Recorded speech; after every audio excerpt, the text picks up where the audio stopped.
Oh, this is Mr. Precella, and today we're going to be solving absolute value equations. Wow, we've solved a lot of equations this semester so far. Quadratic equations. The last time was y'all's favorite when we solved rational equations and radical equations. During that process, we also solved some linear equations.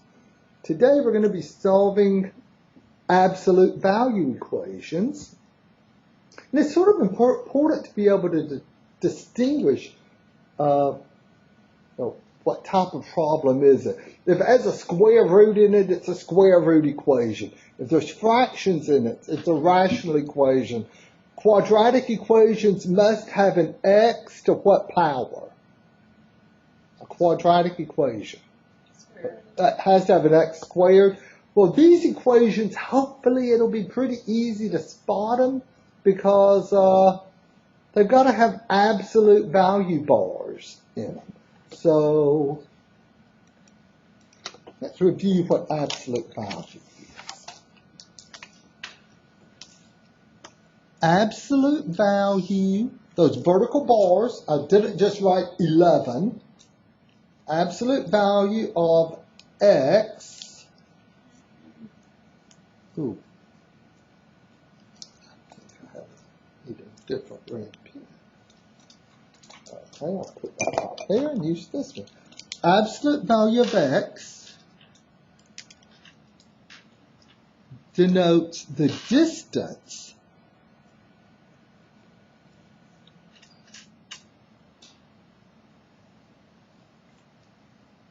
between the number x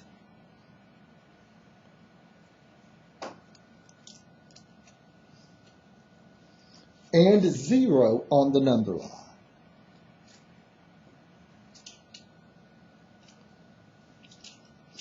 Because we're using the word distance,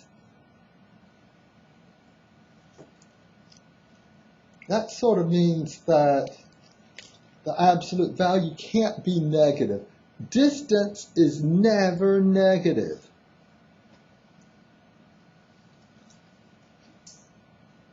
Usually we say distance is always positive, but theoretically, if you're standing on the spot, then the distance between you and that spot you're standing on is 0. So we say distance is never negative. It wouldn't make sense to say the distance from here to Houston is negative 220 miles. What the heck would that mean? Okay? If we had something like this, the absolute value, generally in not elementary, but in public school, this absolute value is discussed once negative numbers are introduced. The absolute value of, let's say, 8. What's the distance? If you drew a number line and counted the distance between 0 and 8 on the number line, what would the absolute value of 8 be? 8. Okay. Now, what about the absolute value of negative 8? What's the distance between negative 8 and 8 on the number line? Still 8. Okay? If I could just draw a sloppy number line right here with a 0 in the middle. 1, 2, 3, 4, 5, 6, 7, 8. There's 8. 1, 2, 3, 4, 5, 6, 7, 8. There's negative 8. This distance is the same. The distance from negative 8 to 0 is just 8. The distance from 0 to 8 to positive 8 is 8. So, in general, see if I could state this rule for me. It doesn't matter if you have a positive number or a negative number inside the absolute values. The number over here on the right, I'm going to write either the word positive or negative. What word am I going to write? Does it? Positive. Absolute value of a positive number is positive. The absolute value of a negative number is positive. Sometimes people say, okay, you can't have negative. Well, you can have a negative inside there, but you can't have a negative over here on the right.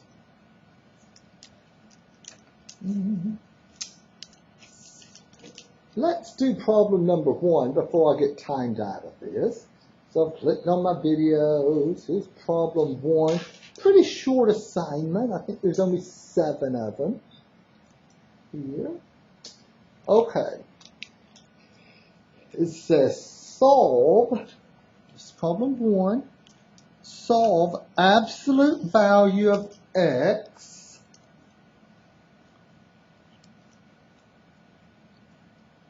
equals 2.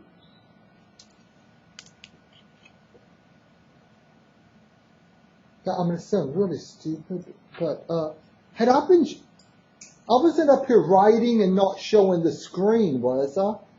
Did y'all see all of this? Yeah. Oh, okay. So we're solving the absolute value of x equals 2.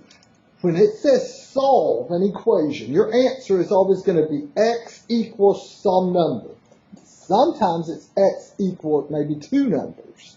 If you're doing the factoring and you get 2 solutions, well, just think your way through it. With what we did here, we're sort of just doing in reverse what I did up here. Up here, I put the numbers in the absolute value bars. Y'all gave me the purple numbers. Now we're going in reverse. Covering up that x, what are the only 2 numbers that could be inside there? What are the only 2 numbers that have absolute value equal to 2? Now, I'm giving you the hint. There's 2 of them. 2 and negative 2. Yeah, 2 and negative 2. We could write it like this. I like what I heard. Plus minus 2. So the absolute value of positive 2 is 2. The absolute value of negative 2 is 2. So you go type in plus minus. Or if you want to type in, it says use a comma. If you want to type 2 comma negative 2, that's fine. But since they have that plus minus button, I'll use it. So that's the most basic form of an absolute value equation. Let's look at number 2. This one's going to be tricky. Number 2, I think I'll do it right here. Oh, well, now let's see what absolute value of x equals negative 20.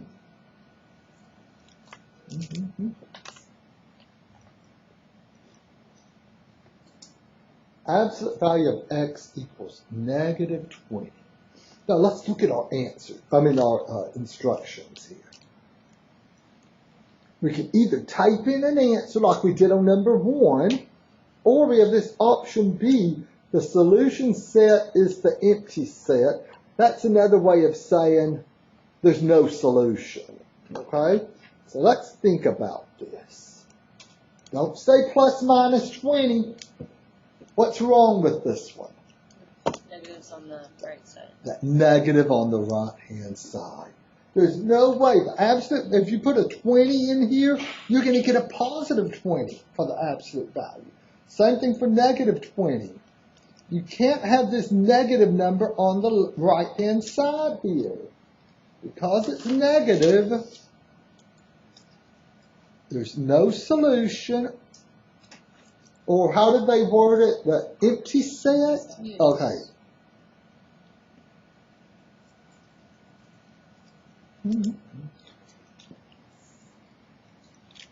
I'm wondering about something. If I messed up, if I put, oh wow, look at this. It sort of gives you a hint that you shouldn't be typing in plus minus.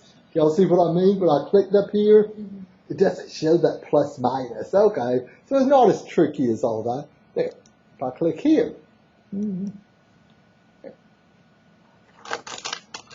Any questions? It's important to be able to distinguish the difference between these problems. Why is number 2 different from number 1? Okay? That negative on the right-hand side. The absolute value, it doesn't matter what you have inside here. The number over here should be positive. Okay? Whether it's a positive or negative inside, 8 and negative 8, you still have an absolute value of positive 8. Well, it can't stay this easy. Let's look at number 3.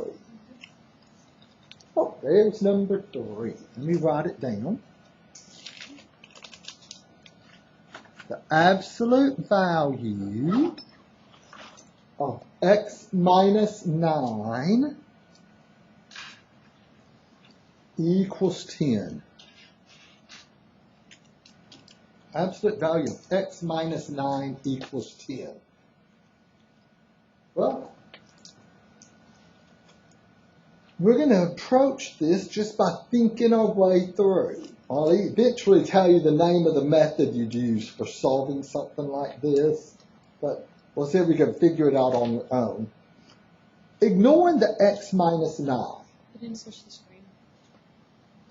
Pardon me? Switch the screen. Oh my gosh, thanks. I did it. Oh, there.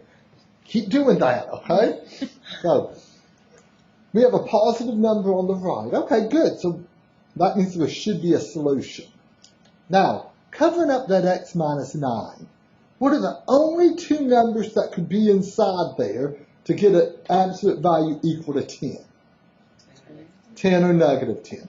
So, take what's inside here, set it equal, set it equal to positive 10, and then set it equal to negative 10. What we're doing is I've named this process. It's nothing that you'll see in the books, but my name for what we're doing here is equals positive equals negative.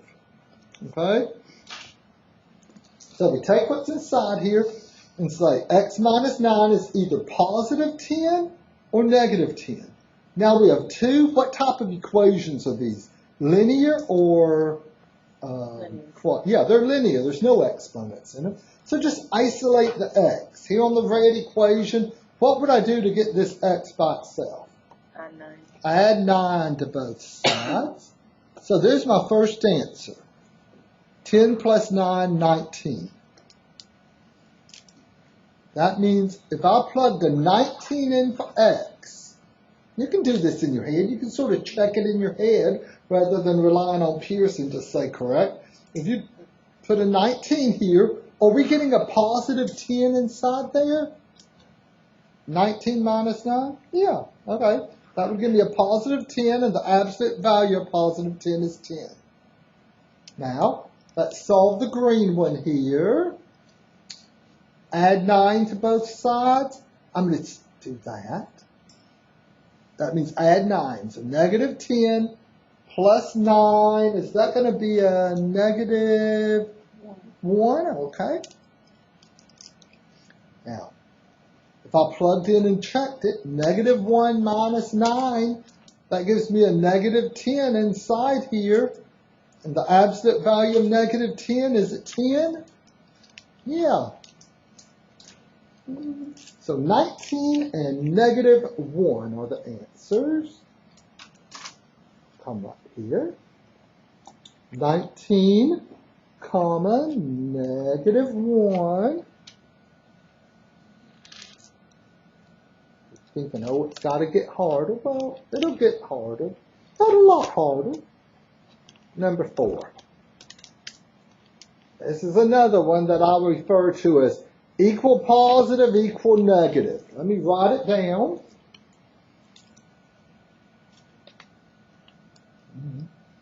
Absolute value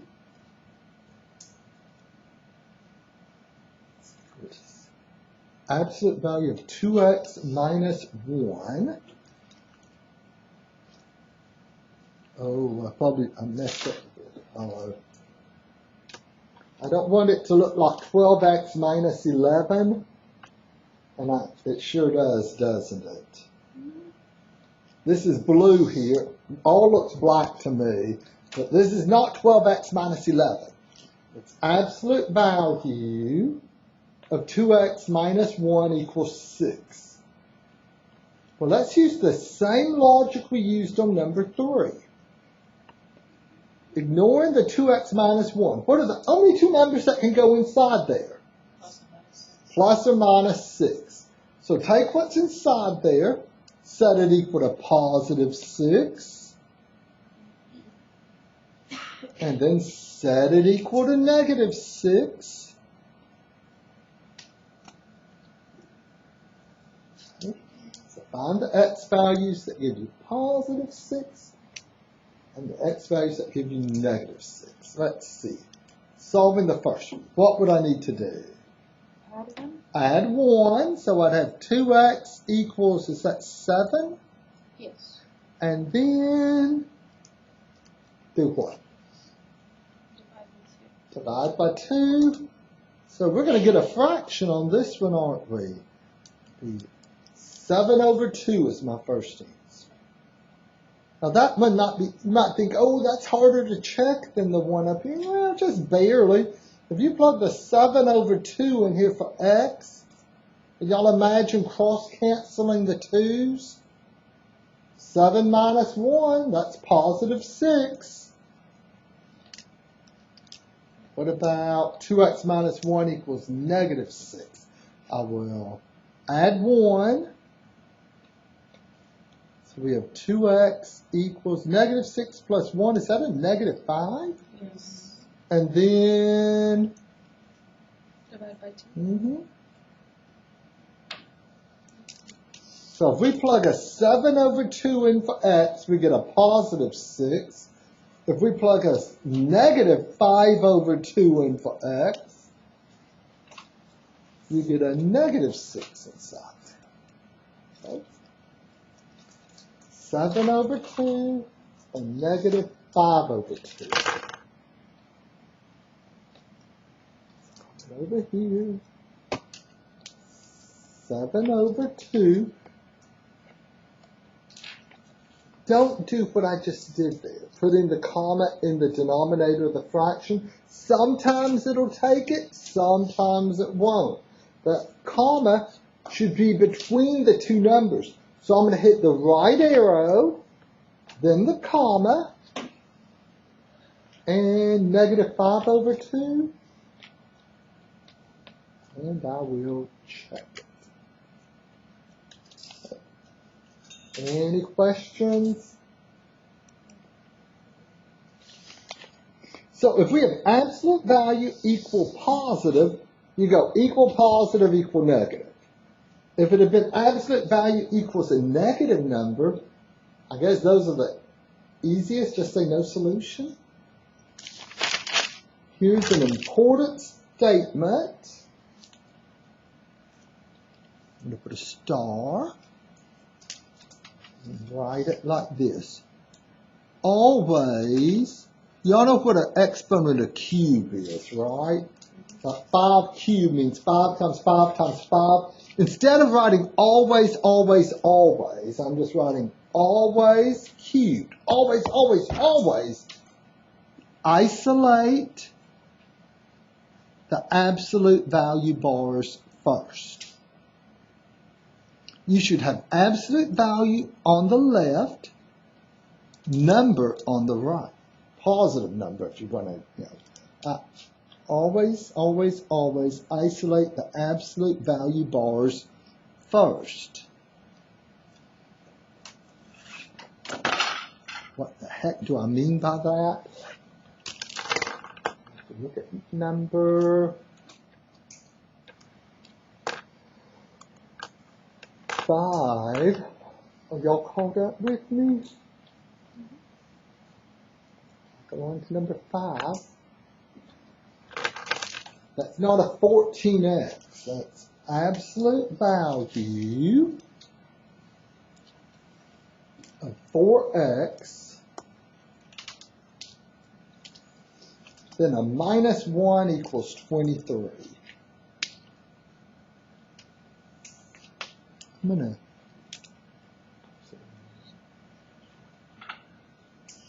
gonna rewrite this. I'm gonna make my absolute value bars a little bit bigger.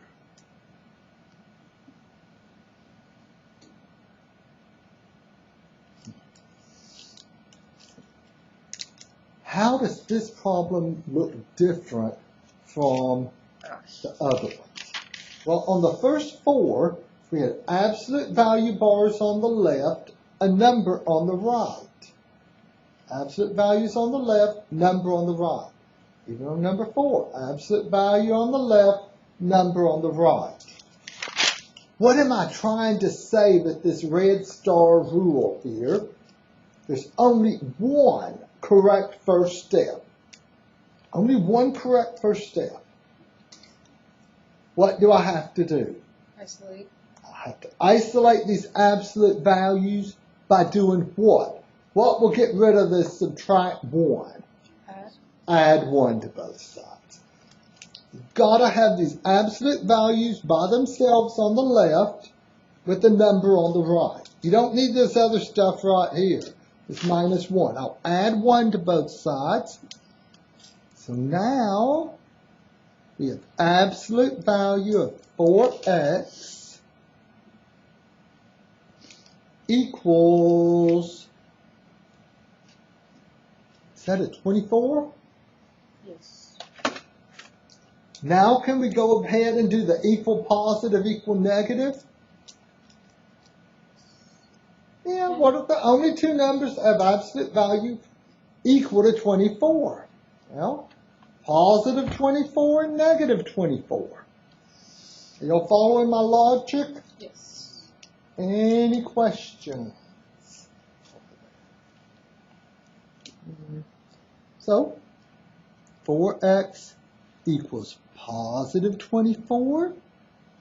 4x equals negative 24. This is one I guess I could have just gone plus minus. Because what are the two answers going to turn out to be? 6 and negative 6. So x equals 6 over here. Am I showing my writing? Yes, okay. Negative 6. So 6 and negative 6, you can type 6 comma negative 6, or I wonder if they have the plus minus key showing right there. I click in here. Yeah, right there. Plus minus 6.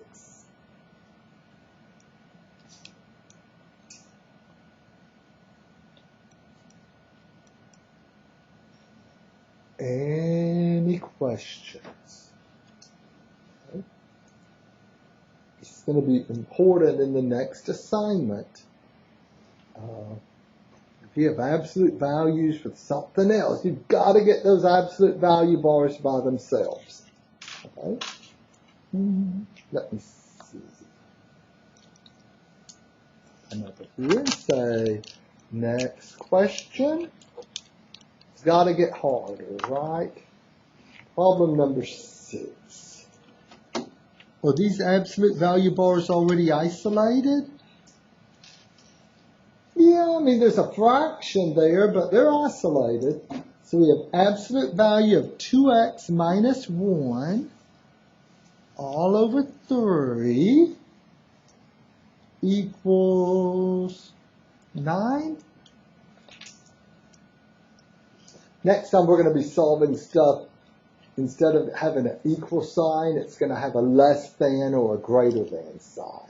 And we're going to have this little procedure called the cut point method that will solve anything with a less than or greater than in it.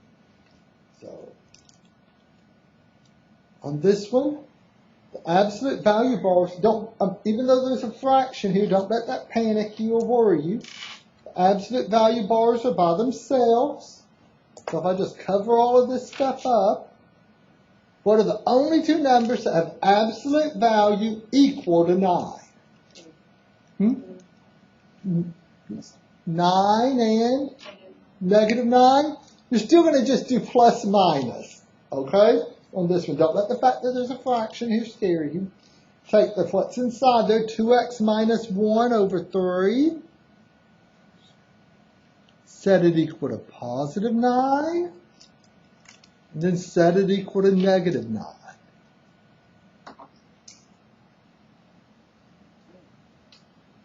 Okay. Any questions on my logic there? I'm doing. I'm still doing the equal positive, equal negative, right? Absolute value bars. Is it clear why I didn't have to move or try to isolate the absolute value bars? They're as isolated as they're going to get, aren't they? First glance, you think, oh no, this is a fraction. Do y'all know how to solve an equation with a fraction? What would I need to multiply both sides by in order to cancel out this 3? 3. Yeah, just a 3. Or if you want to think of the 9 as 9 over 1 and cross multiply, you'll still get what I'm about to write right here. 2x minus 1 equals 27. See how I got the 2x minus 1 equals 27? Because now it's just a linear equation. What will I need to do to solve for x? What's the first thing? Add 1. So we have 2x equals, is that a 28? And then what? Divide by 2. Divide by 2. So we have x equals, is that going to be 14? Yes. Sometimes students, when they see a 14, they'll think, oh, the next answer is negative 14. Not necessarily. Usually it's not. Sometimes it is, but not always. So I'll multiply by 3 to cross cancel that 3. So we have 2x minus 1 equals negative 27. And go through those same steps. Add 1 and then divide by 2. We're not going to get a negative 14, are we? But we are going to get a negative what? 13. Okay. So we have x equals negative 13. So positive 14 and negative 13 are our answers. Positive 14, negative 13. I don't do this often. I don't separate it or say, oh, this is foundations, the rest is college algebra, Here, this assignment is a foundations assignment. That's irrelevant to y'all. You still got to do it to move on, okay? Let's see, number 7. This is the last one, so I guess it's going to be the hardest one. Is the last one always the hardest? No. Nah. Absolute value of m plus 6 then a plus 5 equals 30.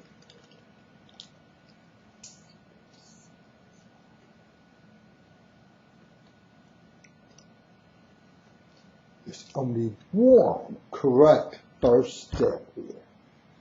And what is that correct first step? I'm going to show this again. What do we have to do first?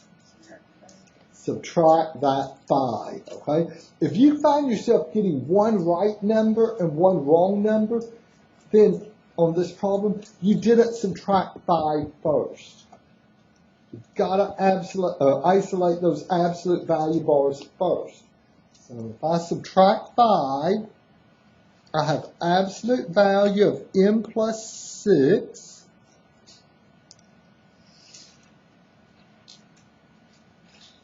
equals 25.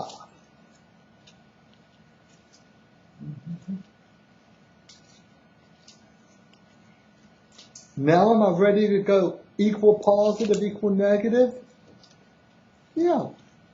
So m plus 6 equals 25, positive 25, or m plus 6 is negative 25. Well, solving the positive 25, n plus 6 equals 25, what would y'all do on that one? Subtract 6 from both sides. So what is it? M equals 19. There's one answer. And right here, subtracting the 6. Negative 25 minus 6 is a negative 31. So 19 and negative 31.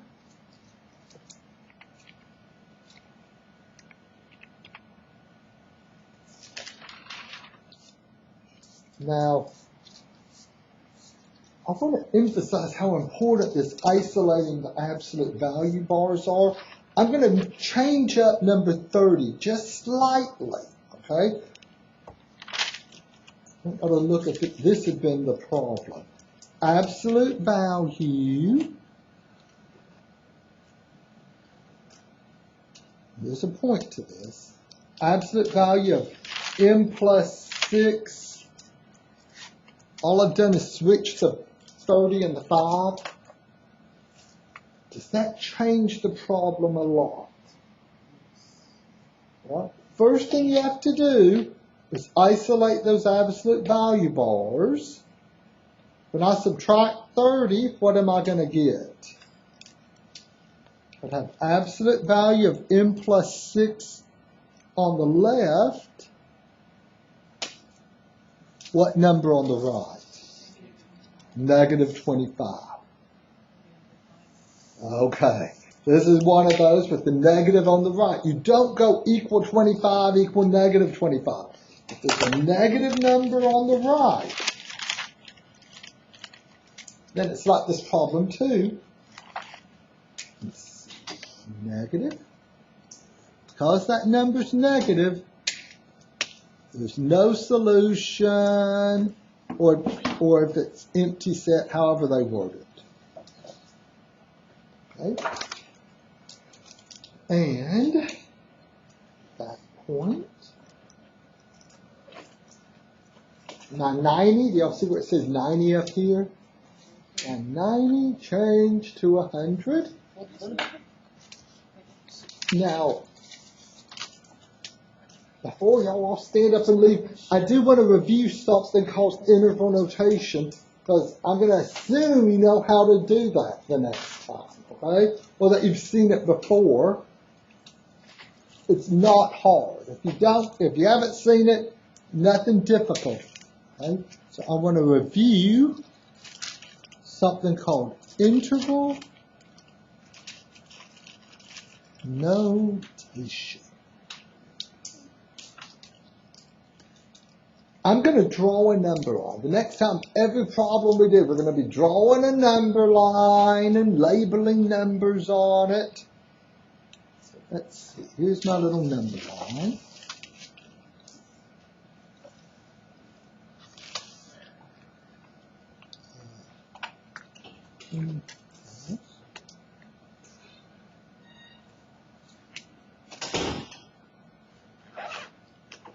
Okay. On a number line, the numbers get bigger as you look from left to right. So I'm just going to go through starting with some negative numbers. Suppose this is negative 7, negative 5, 0, 2, and 6. Okay. I'm going to shade regions on this number line. Like right here, I've just shaded all the numbers between negative 7 and negative 5 on the number line. Sometimes students say, so negative 6. Well, this is one of those times when I say numbers, I don't just mean the counting or integers. I mean all the fractions and decimal numbers. There's infinitely many numbers between negative 7 and negative 5. There's negative 6.1, negative 6.2, negative 6.1348, negative 5.8579. So there's a whole lot of numbers between negative 7 and negative 5. At each one of these points, numbers here, I'm going to call these numbers cut points. Negative 7, negative 5, 0, 2, and 6. These are called cut points.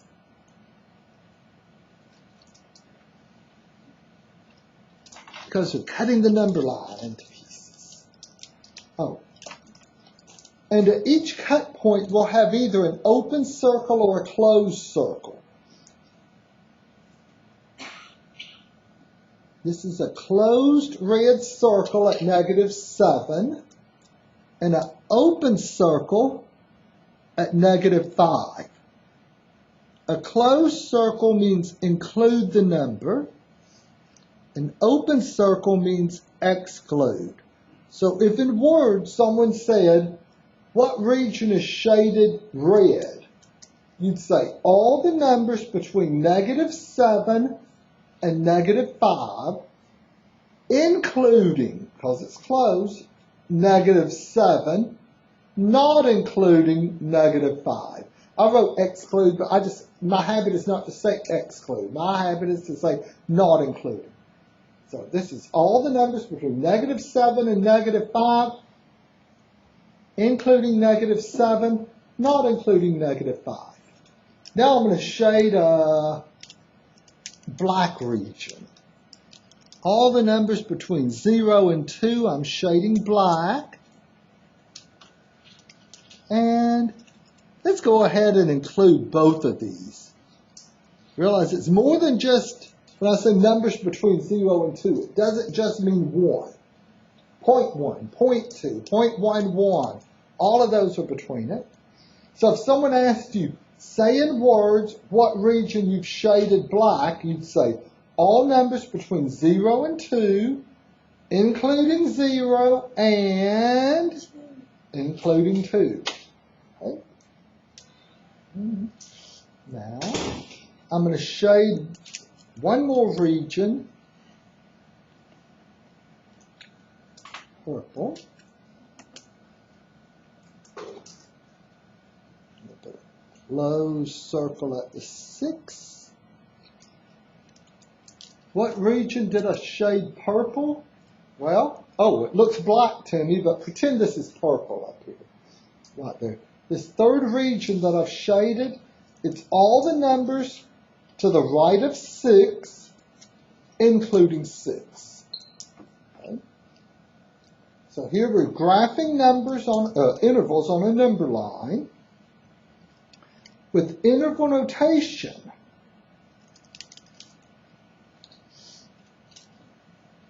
you put parentheses where there's an open circle and a square bracket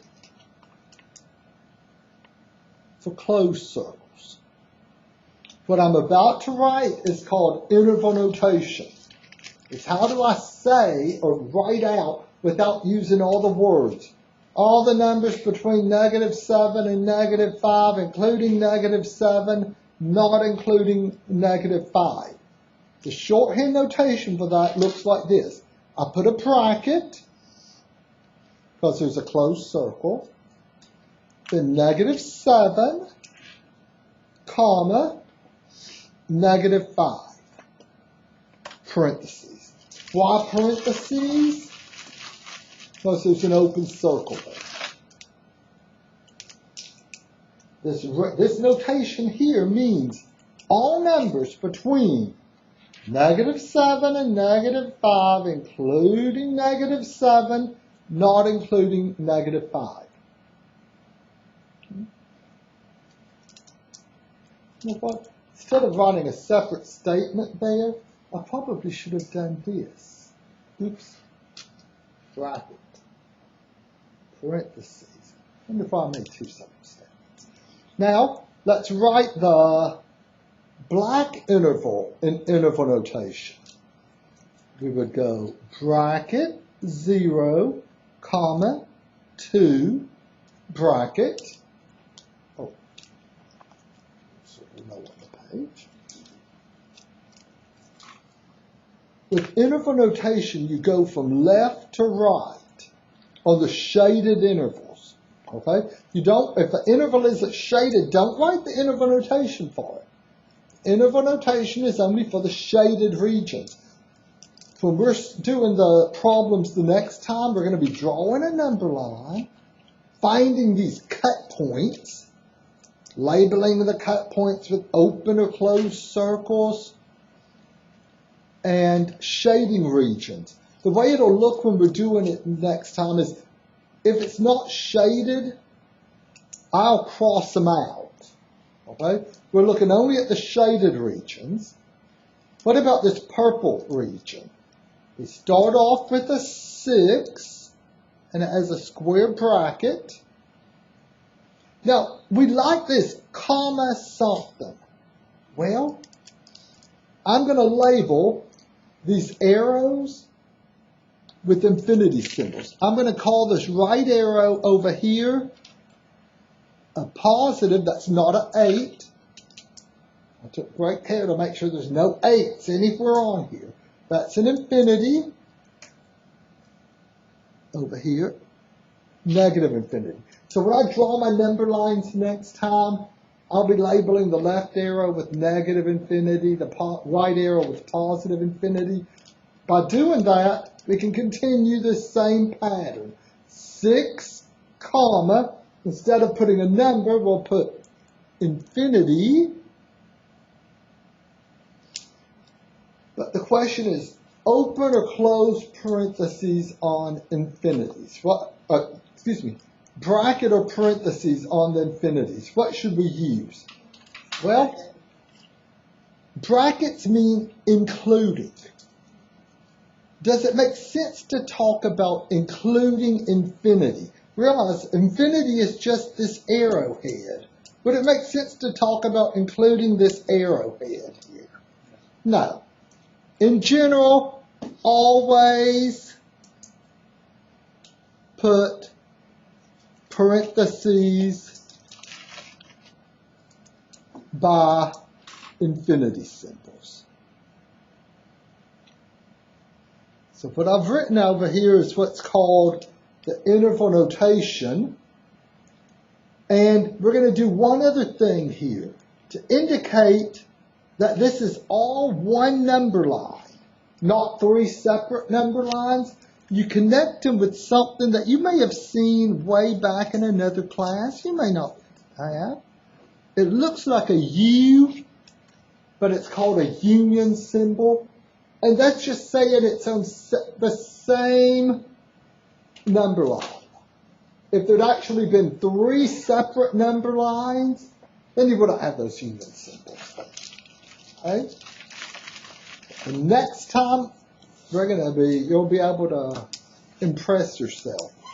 Solving things with less thans and greater than. We're going to have this little recipe to follow called the cut point method. I think I'll post it on Canvas if it's not there already, but I'm also going to print it out just for those of you that are here and give you a sheet of paper so you can be looking at it. We're going to have a nice little recipe for solving things with less thans or greater thans. But that's on Wednesday. I think I've talked enough today. Since y'all had to hear me talk so much the last time. Oh, where's that my brother? He's sick today. We'll call it quits today. Unless there's any questions.